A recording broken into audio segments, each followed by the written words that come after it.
राम राम जय सिया राम जय सिया राम राम जय सिया राम राम जय सिया राम जय सिया राम राम जय सिया राम राम जय सिया राम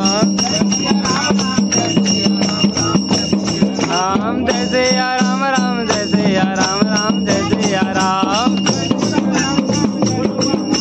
जय सिया राम जय सिया राम राम जय सिया राम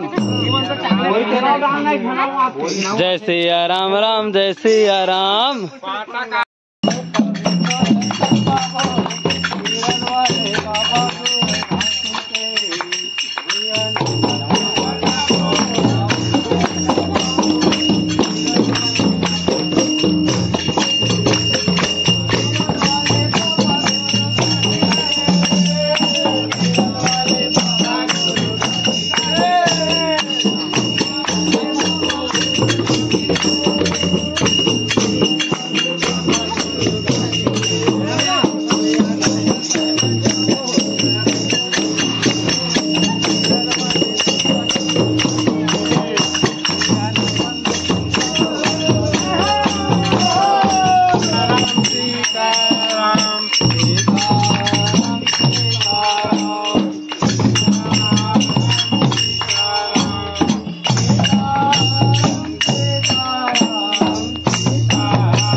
सीताराम सीताराम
सीताराम जय सीताराम सीताराम जय सीताराम सीताराम जय सीताराम सीताराम जय सीताराम जय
सीताराम सीताराम सीताराम सीताराम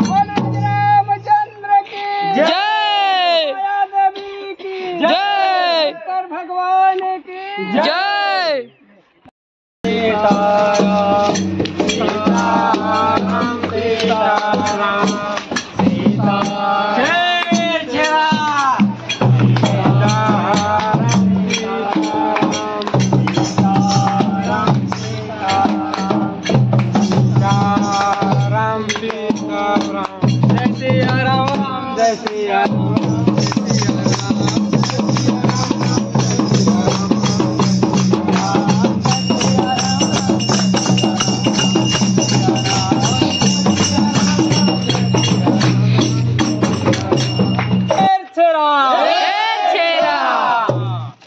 बड़ा ही पावन बेला में राम राम की बेरा में हम सभी संगवारी मिल के छेरा तिहार हमार मनाथन।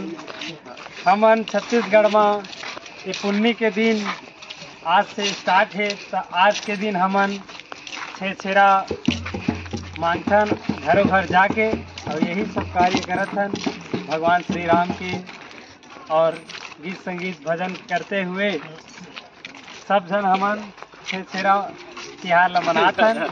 तो सभी लोग बोलो एक साथ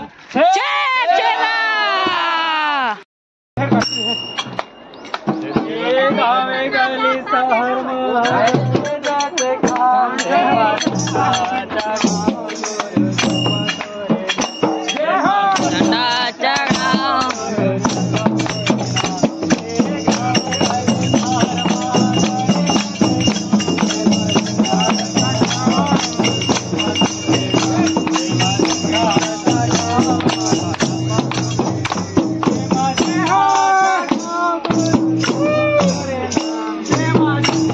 Jai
नापा जाबो तवे तो दर्शन पाबो गिरौद वाले बाबा गुरु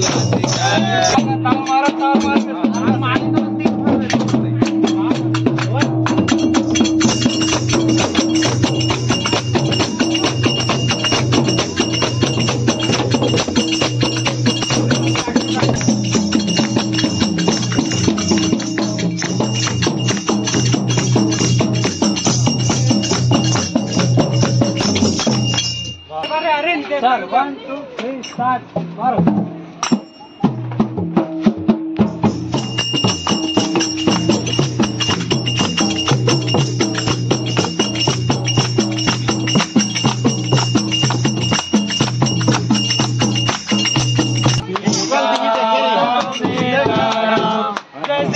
चाचा हो गई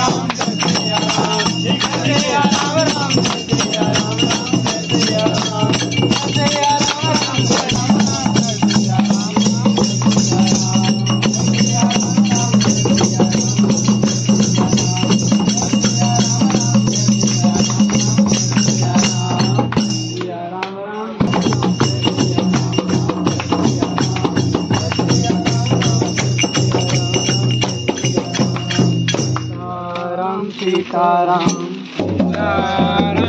सीताराम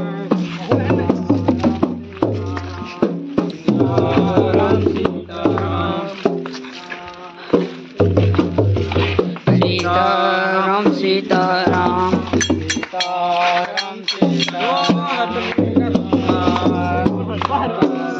सीताराम बोल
रामचंद्र की जय।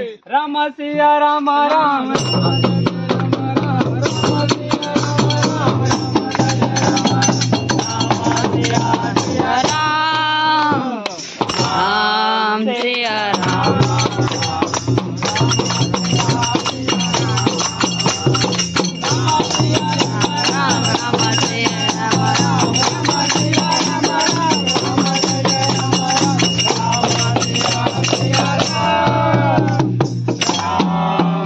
Yeah.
बिना भागवत न रही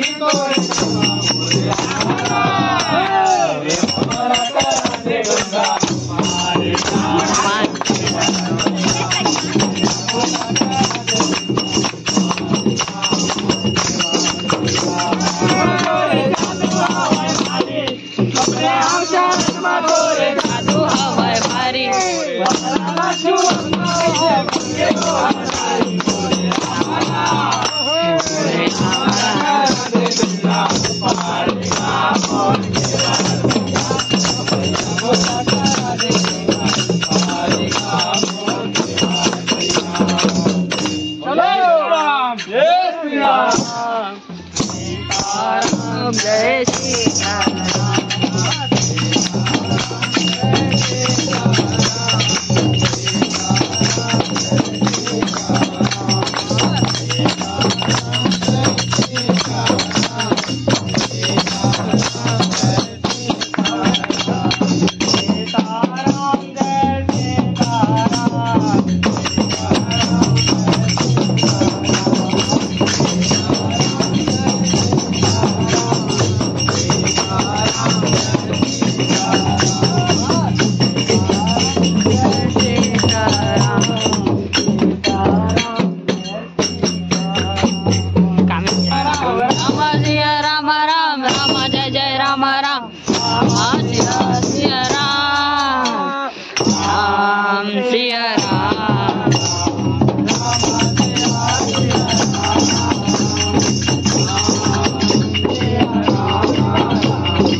पहुंचावे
जय सिया राम राम जय सिया राम राम जय सिया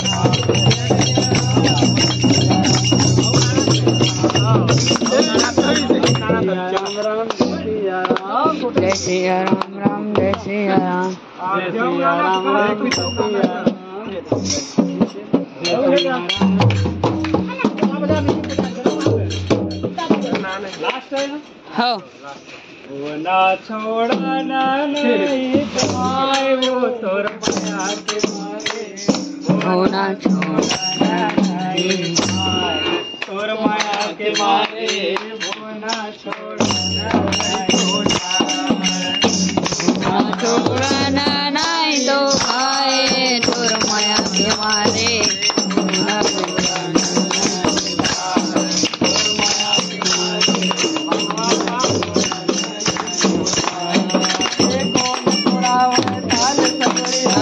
लाल सुपुरिया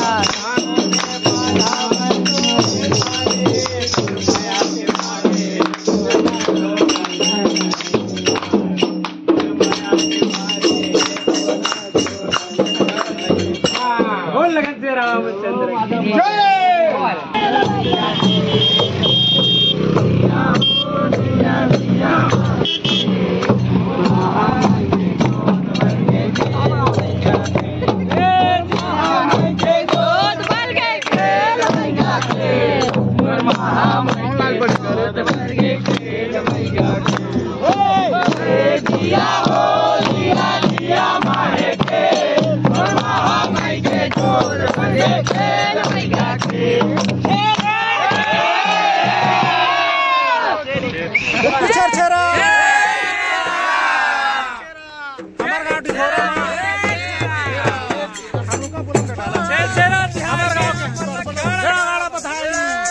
हमार छत्तीसगढ़ के पहली तिहार छेरछेरा के आप मतलब बहुत बहुत बधाई है और वहाँ मनाए हैं ग्राम डिफोरा में छेरछेरा मांगे बस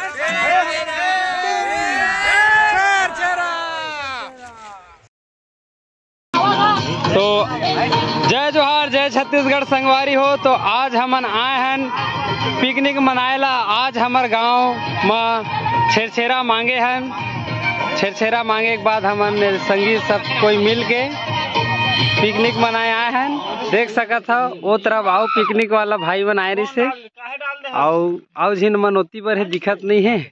फिर हाले हमार 8-10 जन की बिल्कुल 10 जन हन हमन ग्रुप है हमार।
वीडियो कैसा लगा कमेंट करके जरूर बताना। जय माता की जय गुरु।